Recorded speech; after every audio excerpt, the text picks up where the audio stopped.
Imagine earning $1 every single second. To make $1 million, you'd be counting for about 12 days. But to make $1 billion, you'd be counting for over 31 years. This isn't just a story about being rich or poor.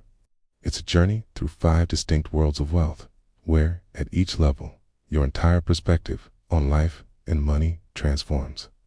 Let's embark on a modern fairy tale. One that doesn't involve glass slippers or magic wands, but rather the enchanting and sometimes bewildering realm of wealth. Our story unfolds in 5 acts, each revealing a new layer of financial abundance and the unexpected challenges that come with it. Act I, the top 1%, the comfortable illusion. You might be surprised to learn that if you earn over $200,000 a year, you're in the global top 1%. But life here doesn't feel like a yacht party. You have a nice house and car, but you're likely still working full-time, managing high costs, and don't feel truly financially secure. You're comfortable, but you haven't escaped the grind in this world. You're living what many would consider the American dream. Your weekends might involve brunches at trendy restaurants, and you can afford annual vacations to exotic locations. But beneath the surface of this seemingly idyllic life, there's a constant hum of financial pressure. You're acutely aware that a job loss or major health crisis could quickly erode your comfortable lifestyle. The illusion of wealth is just that, an illusion. You're doing well, but you're far from free. Act 2, the $10 to $30 million club, financial freedom. Welcome to the realm where your needs are not just met, but mastered. You have a beautiful home, fly first class internationally, and no financial emergency can destroy your life. The key word here is security. However, you still have to be careful with big decisions. You're wealthy, but you're not yet ultra rich.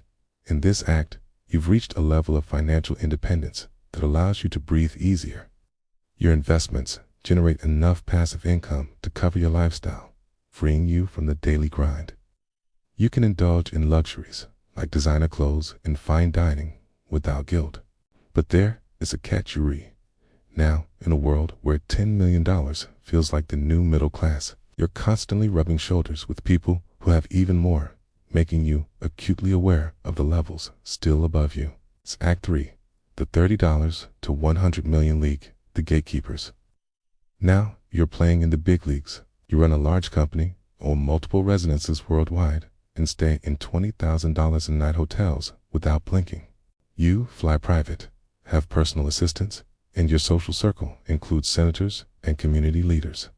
Yet, in this new world, you might feel poor again compared to your billionaire friend who just had dinner with the president. This is where wealth starts to bend reality. Your name opens doors that were previously locked tight. You're not just rich, you're influential.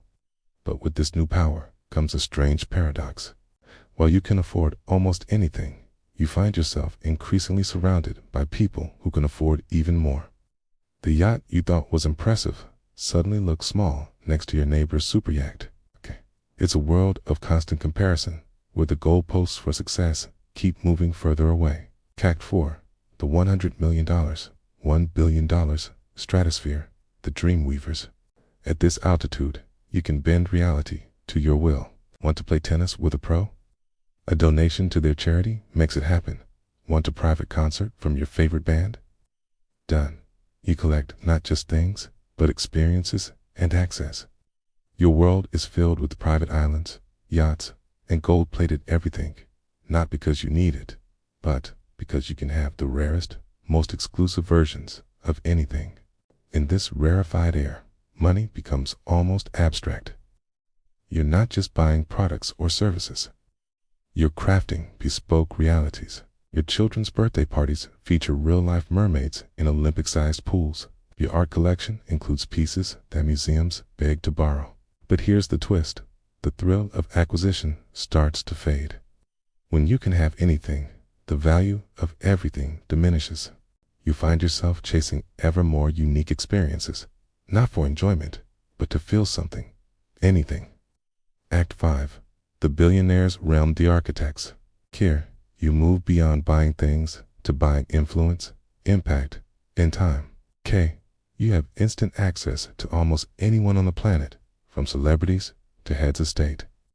You can shape public policy, fund hospitals, or save species. Most precious of all, you buy back your time. No lines, no waiting, with a private jet and staff ensuring your life is frictionless. In this final act, you've transcended traditional notions of wealth. Your name is synonymous with power and influence. You don't just live in the world, you shape it. Want to tackle climate change? You can fund cutting-edge research and influence global policy. Interested in space exploration? You might be building your own rockets. The world bends to your will, and your biggest challenge becomes finding purpose in a life where every material desire is instantly fulfilled. But this fairy tale has a twist. In the billionaire's realm, genuine emotional connections become nearly impossible. Your world is filled with yes men and people seeking advantage. Dating is skewed, trust is fragile, and the constant busyness makes deep connections hard to forge. Most importantly, as one story about Sylvester Stallone reminds us, money is powerless against life's greatest equalizers, the loss of loved ones, failing health, and our own mortality. Nobody, no matter how rich, has it all. The billionaire's curse is a paradoxical one. With unlimited resources comes a scarcity of authenticity. Every interaction is colored by your wealth, leaving you to wonder if anyone truly sees you for who you are, rather than what you have. The simple joys of life, a spontaneous laugh with friends, the excitement of saving up for something special, the satisfaction of overcoming a challenge, become distant memories. In gaining the world, you risk losing yourself. While we conclude our journey through the 5 acts of wealth, it's crucial to step back and gain perspective. If you're watching this with internet access, food in your fridge, and a roof over your head, you are richer than 75% of the world. This journey through the levels of wealth shows that rich is a relative term. It's not about 2 groups, but a vast spectrum. And on that spectrum, you might be a lot wealthier than you think.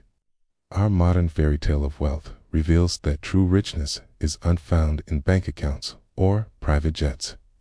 It's in the connections we forge, the impact we make, and the lives we touch. As we navigate our own financial journeys, let's remember that the most valuable things in life, love, purpose, and genuine human connection, can't be bought at any price. So, as you reflect on your place in this spectrum of wealth, ask yourself, what truly matters to you? What kind of richness are you seeking in your life? Because, in the end, the most fulfilling fairy tale isn't about reaching the top of the wealth pyramid. It's about finding contentment and purpose, regardless of where you stand financially. And that, dear listener, is a kind of wealth that's available to us all, if we only know where to look.